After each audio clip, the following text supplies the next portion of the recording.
కడప జిల్లా ప్రొద్దుటూరు బీజీఆర్ లాడ్జ్లో జరిగిన rowdy sheeter Raghavendra alias పప్పి హత్య కేసును పోలీసులు ఛేదించారు. రౌడీషీటర్ రాఘవేంద్రను లిక్కర్ బాటిల్తో తలకు బాది ఆపై గొంతు నులిమి చంపారని పోలీసుల విచారణలో తేల్చారు. యనమల లోకేశ్వర్ రెడ్డి, వడ్ల షేక్, మజీబ్, వేంపల్లి అనిల్ కుమార్ రెడ్డిలు ముగ్గురు కలిసి పప్పి అలియాస్ రాఘవేంద్రను హతమార్చారు. ముగ్గురు నిందితులు రూమ్ తీసుకుని పప్పిని ఫోన్ చేసి పిలిపించుకుని మద్యం సేవిస్తూ మాట పెరిగి రాఘవేంద్రను చంపేసినట్టు పోలీసులు తెలిపారు. ఇది రాత్రి మర్డర్ జరిగింది.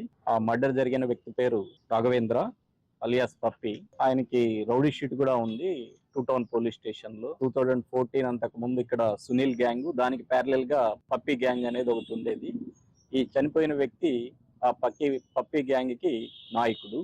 మనకి 1వ తేదీ మర్డర్ అయితే 30వ తేదీని ఈయన లోకేశ్వర్ రెడ్డి అనే వ్యక్తి, ప్రొద్దుటూరుకు చెందిన వ్యక్తి అక్కడ హోటల్లో రూమ్ తీసుకోవడం జరిగింది.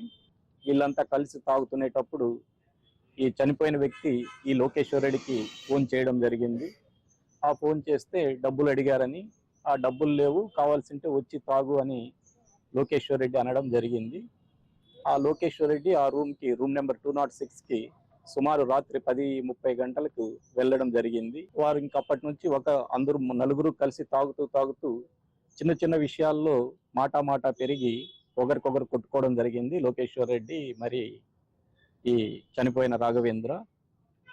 ఆ ఘటనలో ఈ లోకేశ్వర్ రెడ్డి అతన్ని ఈ తాగుతున్న లిక్కర్ బాటిల్తో తల మీద కొట్టడం జరిగింది.